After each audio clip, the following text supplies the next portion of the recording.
95% of people never get what they truly want in life. I'm not talking about luck, I'm not talking about talent. I'm talking about something much simpler and much more overlooked. They don't know how to ask. Think about it. How many times did you want a raise and just waited for someone to notice? How many times did you have the right idea at the right moment but stayed silent? How many times did you hear a no that deep down should have been a yes? That wasn't lack of merit. That was lack of method. The people who get what they want, the best jobs, the best opportunities, the best relationships, are not necessarily smarter than you. They just master one skill that nobody ever taught you in school, the art of asking. And in this video, I'm going to show you exactly how it works. Stay until the end, because the mistake most people make comes down to one detail that seems small, but changes everything. Estimated speaking time, 55 to 65 seconds, at a natural pace with dramatic pauses. Recording tip: pause for 1 second after "they don't know how to ask" and after "the art of asking." These are the anchor phrases that hook the viewer in. Aqui está o roteiro completo de 1 hora em inglês. The art of asking, how to get whatever you want. Full YouTube script. 60 minutes narration, hook, 0, 0, 1, 0. 95% of people never get what they truly want in life. I'm not talking about luck, I'm not talking about talent. I'm talking about something much simpler and much more overlooked. They don't know how to ask. Think about it. How many times did you want a raise and just waited for someone to notice?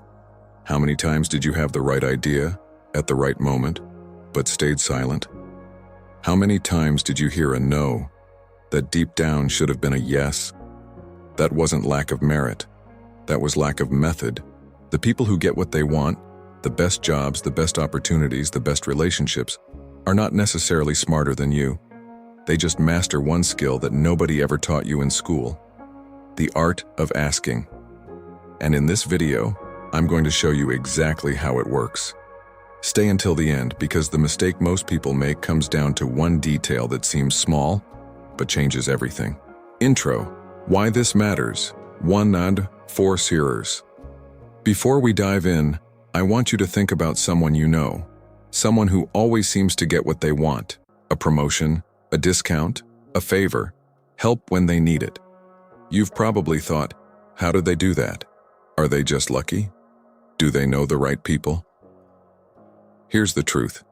They've learned, consciously or not, how to communicate in a way that makes people want to say yes. This isn't manipulation. This isn't lying. This is a skill, a deeply human skill that goes back thousands of years. Aristotle called it persuasion. Modern psychologists call it influence. I call it the art of asking. And today, I'm breaking it down into a step-by-step system that anyone can learn. Here's what we're going to cover. First, why most people ask wrong and what it costs them. Second, the psychology behind every yes and every no. Third, the 5 principles of asking effectively. Fourth, how to ask in different contexts, at work, in relationships, in business. And finally, the one mistake that destroys even perfect asks and how to avoid it. Let's get into it. Part 1. Why most people ask wrong. 4-12 augur. Let's start with the uncomfortable truth. Most people are terrible at asking for what they want. And it's not their fault. Nobody taught them how. Think about how you grew up. Were you told don't ask for too much? Were you taught that asking is selfish? That you should wait your turn, be patient, and good things will come to those who wait? That's a beautiful idea. And it's completely wrong. The world doesn't reward the most deserving. It rewards the most visible, the most vocal, the ones who show up and ask. There are 3 main reasons why people fail to ask. Number 1, fear of rejection. This is the big one. We're wired to avoid rejection. Back in our cave-dwelling days, being rejected by the tribe meant death, so our brains treat a simple no like a life-threatening event. But here's what's fascinating. Research from Columbia University shows that people consistently overestimate how often they'll be rejected. In study after study, People expected rejection rates of 50% or higher. The actual rejection rate? Around 25%. That means you're saying no to yourself twice as often as others would. Read that again. You are your own biggest obstacle. Number 2, they ask at the wrong time. Timing is everything. Asking your boss for a raise on a Monday morning when they're buried in emails is very different from asking after you just delivered a successful project. Asking someone for a favor when they're stressed and overwhelmed is very different from asking when they're relaxed and in a good mood. Most people never think about timing. They ask when it's convenient for them, not when it's optimal for the person they're asking. Number 3, they don't know what they actually want. This sounds obvious, but it's shocking how many people ask vague questions and get vague answers. Can we talk about my career? Versus, I'd like to discuss a promotion to senior manager within the next 6 months. Can we set up a 30-minute meeting this week? One of those gets a meeting. One of those gets a sure, sometime soon. Clarity is kindness. When you're clear about what you want, you make it easy for people to help you. So those are the 3 failure modes: fear of rejection, wrong timing, and vague requests. Now let's talk about the psychology of what actually makes people say yes. Part 2, the psychology of yes. 12 Taru 22 Ko. To master the art of asking, you need to understand one fundamental truth. People don't make decisions based on logic. They make decisions based on emotion, and then they use logic to justify those decisions. This changes everything about how you ask. Let me introduce you to 6 psychological triggers that influence every yes or no decision. These were identified by Dr. Robert Cialdini, one of the world's leading researchers on influence and persuasion. Trigger number 1, reciprocity. This is the most powerful social force in human nature. When someone does something for us, we feel a deep, almost irresistible urge to give back. This is why great askers are also great givers. They don't just show up when they need something. They're constantly adding value, helping others, sharing resources. Before you ask yourself, what have I given this person? What value have I created for them? The more you've given, the more natural it is for them to give back. Trigger number 2, liking. We say yes to people we like. Simple as that. And what makes people like us? Similarity, genuine compliments, familiarity, shared experiences. This doesn't mean you need to be fake or manipulative. It means that before you ask for something, invest in the relationship. Find common ground, be warm, be real. Trigger number 3, social proof. We look to others to decide what's right. If everyone else is doing something, it must be okay. This is why saying, I talked to Sarah and she thought this was a great idea before making your ask is so powerful. You're borrowing credibility from others. Trigger number 4, authority.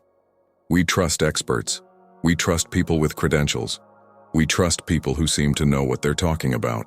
This is why establishing your credibility before you ask matters. Share relevant experience. Reference your track record. Let your expertise do some of the talking.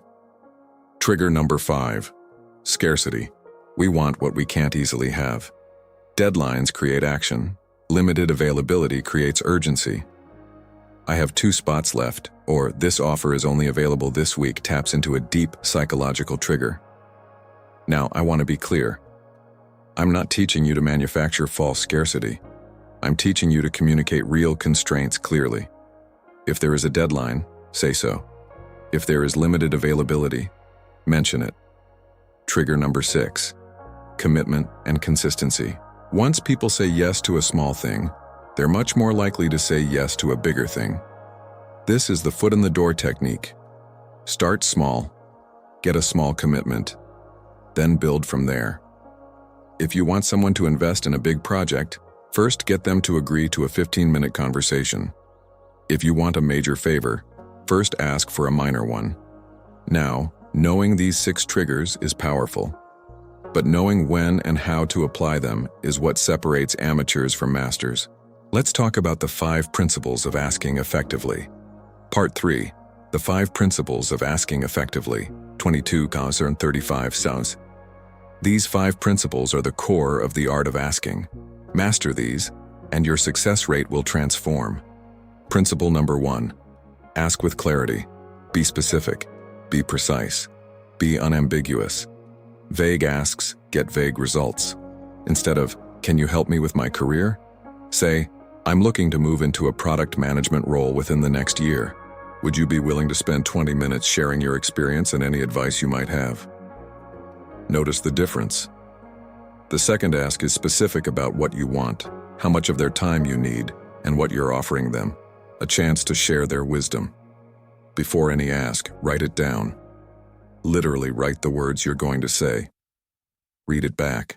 Is it clear? Is it specific?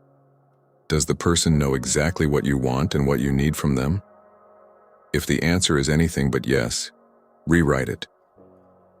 Principle number 2. Ask with confidence. The way you carry yourself when you ask matters enormously. If you approach someone with your shoulders hunched, your voice trailing off, apologizing for asking, you've already lost. You've signaled that you don't believe you deserve what you're asking for. And if you don't believe it, why would they? Confidence is not arrogance, it's not demanding or aggressive. It's simply believing that what you're asking for is reasonable, that you have value to offer, and that this conversation is worth having. Stand tall, make eye contact, speak clearly, don't over-explain or over-apologize. And here's a technique that works. Before a big ask, take 2 minutes alone to think about a time you succeeded at something. Really feel that memory. Your body language will shift. Your voice will shift. And the person you're asking will feel it. Principle number 3. Ask at the right time. As I mentioned earlier, timing is everything. The best time to ask is right after a win, after a successful project, after a positive meeting, after a good piece of news. People are more generous and more open when they're in a good mood. The worst time to ask is when someone is stressed, overwhelmed, rushed, or dealing with problems. Their mental bandwidth is low. Their default is no. Learn to read the room. Watch people's energy. Ask yourself, is this person in the right state to hear my ask? If the answer is no, wait. Patience is not weakness, it's strategy. Principle number 4, ask for what you really want. This sounds obvious. It isn't. Most people ask for less than they actually want because they're afraid of the full ask. They negotiate against themselves before the conversation even starts. Stop doing that. Ask for the full thing, the full salary, the full timeline, the full favor. The worst they can do is say no, and then you negotiate from there. When you ask for less than you want, you anchor the conversation too low. Even if they say yes, you've already lost. Ask big. Be prepared to negotiate, but always start from where you actually want to end up. Principle number 5. Make it easy to say yes. Every ask has friction. Your job is to reduce that friction as much as possible. What does the other person need to know to feel comfortable saying yes? Provide that information up front. What objections might they have? Address them before they raise them. What would make this a no-brainer for them? Build that into your ask. For example, instead of asking, "Can we meet to talk about my project?" say, "I have a 10-minute proposal ready to share. Could we meet Thursday at 2 p.m.? Or is Friday morning better for you?" You've given them a time frame. You've shown you're prepared. You've offered options so they feel control. You've made saying yes the path of least resistance. The easier you make it, the more yeses you get. Simple as that. Part 4. How to ask in different contexts. 35 Crow, 50 How. Now let's apply these principles to real life. Because asking for a raise is very different from asking a friend for a favor, which is very different from negotiating a business deal. Context 1. Asking at work. The workplace is where most people feel the most paralyzed about asking. They're afraid of looking greedy, incompetent, or difficult. Here's the mindset shift. Your boss is not doing you a favor by paying you. You are in a value exchange. You provide results. They provide compensation. When the exchange is out of balance, it's your job to address it, professionally and directly. When asking for a raise, never make it personal. Never say, "I need more money because my rent went up." That's your problem, not theirs. Instead, make it about value. Over the past year, I delivered X, Y, and Z. I've researched market rates for my role and experience level, and I believe a salary of number reflects the value I bring. I'd like to discuss moving in that direction. That's a professional ask. It's grounded in evidence. It respects both parties. And if the answer is no, don't just accept it. Ask, what would need to be true for this conversation to have a different outcome in 6 months? Now you have a roadmap. Context 2. Asking in relationships. This is where people are most afraid of being vulnerable, and where asking well matters most. In personal relationships, the biggest mistake is hinting instead of asking, hoping your partner notices you're stressed, hoping your friend realizes you need support, hoping someone picks up on your signals. People are not mind readers. If you need something, say it. "I've been feeling overwhelmed lately. I don't need solutions, and I just need to be heard for a few minutes. Can you listen?" That's a clear, vulnerable, specific ask. It tells the other person exactly how to help you. And it brings you closer together instead of building resentment. The relationships that thrive are the ones where both people have learned to ask clearly and listen generously. Context 3. Asking in business and negotiations. Business is built on asking. Every deal, every partnership, every contract started with someone making an ask. The most important rule in negotiation, whoever names a number first, anchors the conversation. If you're selling, name your price first, and name it higher than your target. If you're buying, let them go first if possible, then negotiate down.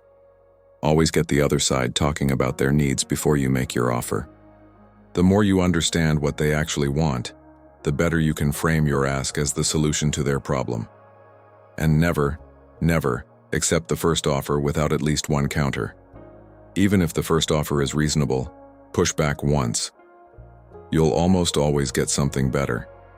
And if you don't, you haven't lost anything. The best negotiators in the world share one trait. They're comfortable with silence. After they make an ask, they stop talking. They let the silence do the work. Most people cave to silence. Don't be most people. Context 4. Asking for help.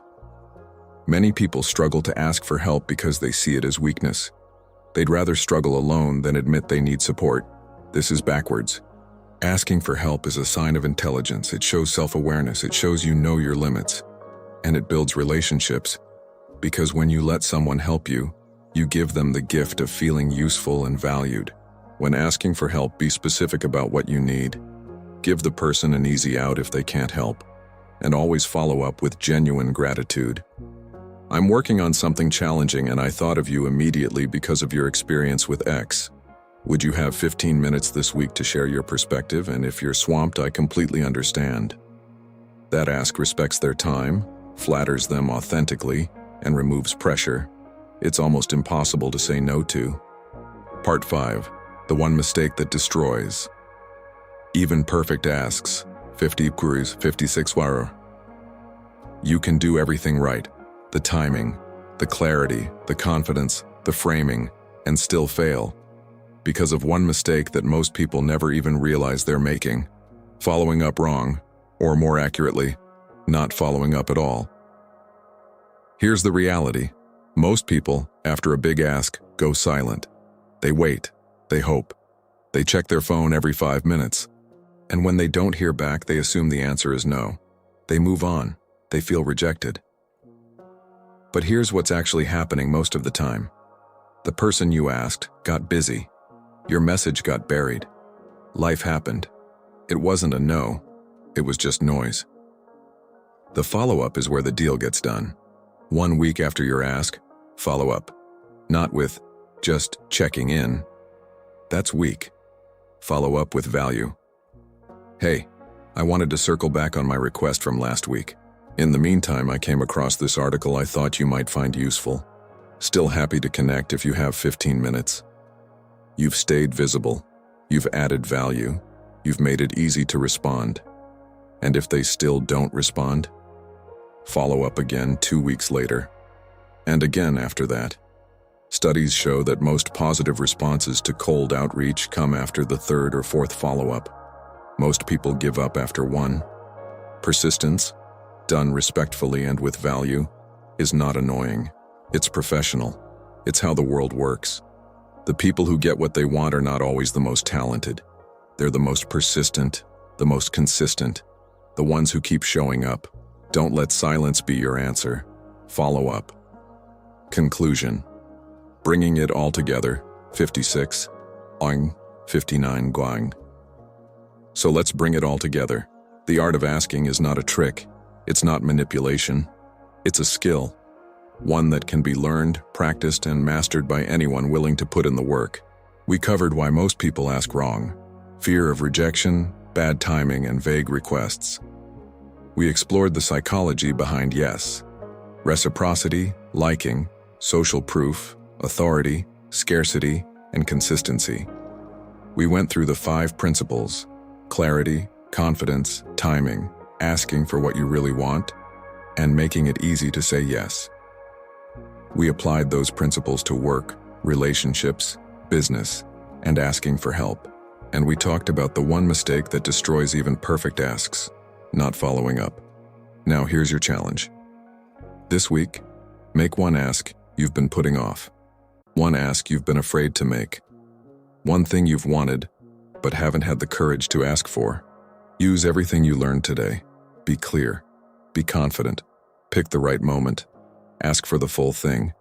And if you hear no, that's okay. Every no is practice.